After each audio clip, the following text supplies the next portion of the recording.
When a casually dressed black man walked into a luxury dealership, no one thought twice about dismissing him. What unfolded next would expose hidden biases, spark a powerful lesson, and leave everyone stunned by the truth. The Arizona sun blazed overhead as the sleek black SUV pulled into the parking lot of Platinum Motors, the state's premier luxury car dealership.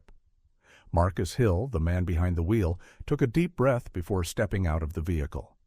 His outfit was intentionally understated: a plain white t-shirt, dark jeans, and a pair of clean but simple sneakers. He wanted to see how his newly acquired business operated on a regular day, when no one knew who he was. As Marcus approached the glass doors of the dealership, he noticed the sharp contrast between the buzzing energy inside and the desert's oppressive heat outside. Rows of gleaming cars sat proudly under bright showroom lights, their glossy finishes reflecting every angle of the room. He adjusted his sunglasses and walked inside, greeted by a wave of cool, air-conditioned relief and the faint scent of leather and car polish. The first person to spot Marcus was Daniel, a middle-aged man wearing a tailored suit and a practiced smile. His presence radiated authority, his gold tie clip and polished shoes reinforcing the image of a man who expected control over his domain. Marcus caught Daniel's fleeting glance, assessing him quickly, lingering just long enough to judge his casual attire before Daniel strode toward him. "Good afternoon," Daniel said, his tone professional but noticeably guarded. "Can I help you with something today?" Marcus smiled politely. "I'm just looking around," he replied, his voice even. Daniel's eyes narrowed slightly. "Are you looking for a specific car?" he asked, emphasizing the word specific with a faint air of skepticism. Marcus gestured casually toward a sleek silver coupe displayed under a spotlight. "Maybe something like that," he said. Daniel hesitated, his smile tightening. "That model starts at over $120,000, he said, his tone carrying the faintest hint of condescension. "But if you're looking for something more, affordable, we have some pre-owned options I'd be happy to show you." The remark didn't go unnoticed. Marcus raised an eyebrow, but kept his tone friendly. "I'll keep that in mind," he said. As Marcus wandered deeper into the showroom, Daniel followed closely, his eyes flicking to the sneakers Marcus wore. Around them, other employees pretended not to watch, but their subtle glances betrayed their curiosity.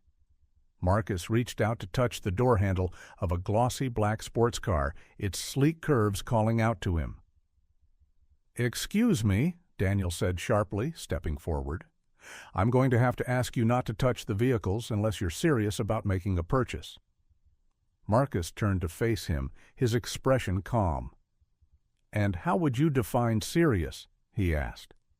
Daniel hesitated, taken aback by the question. "Well," he said, recovering quickly, "most of our clients pre-qualify before visiting the showroom. I'd be happy to assist you with that process if you're interested." Marcus studied him for a moment, then smiled faintly. "I think I'll just keep looking for now." Marcus moved on, taking his time to observe not only the cars, but the staff as well.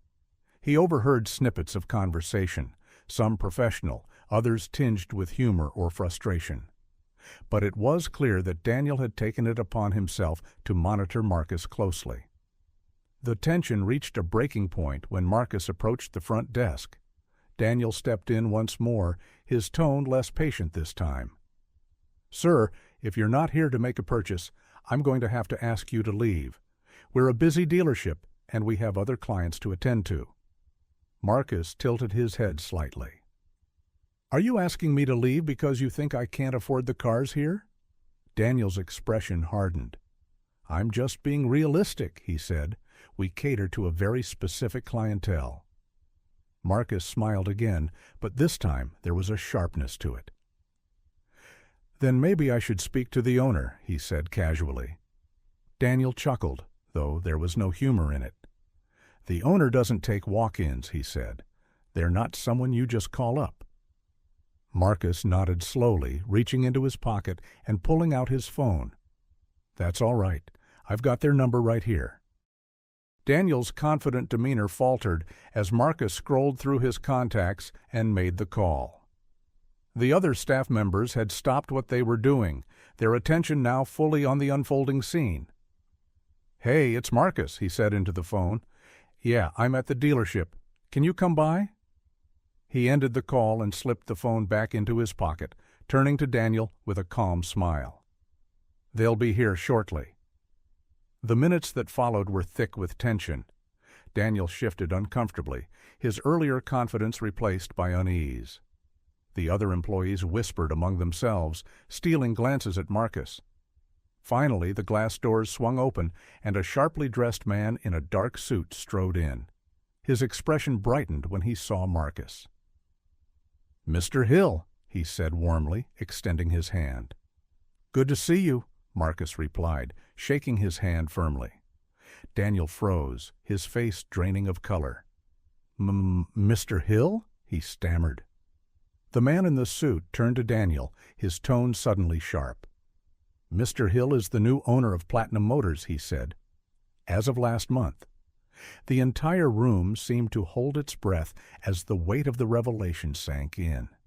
Daniel's posture stiffened, his earlier bravado now completely gone. Marcus looked at him, his expression unreadable. "I think we need to have a conversation about how customers are treated here," he said. He turned to the staff. "Let's all gather in the conference room. There's a lot to discuss." The team filed into the sleek conference room, the tension palpable. Marcus stood at the head of the table, his presence commanding. "Thank you all for joining me," he began. "I wanted to see how this dealership operates when no one knows who I am. And what I saw today was disappointing." His gaze moved slowly across the room, landing briefly on Daniel. "This isn't about pointing fingers," he said. "It's about creating a culture of respect and fairness." Marcus outlined his vision for the dealership, a place where every customer felt welcome, regardless of their appearance. He spoke about the importance of challenging biases and treating people with dignity. The staff listened intently, some nodding in agreement, others shifting uncomfortably. Finally, Marcus addressed Daniel directly. "I'm giving you a chance to learn from this," he said. "But moving forward, I expect better. Not just from you, but from everyone here." Daniel swallowed hard, his face flushed. "I understand," he said quietly. As the meeting ended, the team left the conference room with a renewed sense of purpose. Marcus remained behind for a moment, his gaze lingering on the dealership floor. He thought about the work ahead, but felt optimistic. This wasn't just about selling cars. It was about building something bigger, a business where respect and inclusivity were the driving forces. And Marcus Hill was ready to lead the way.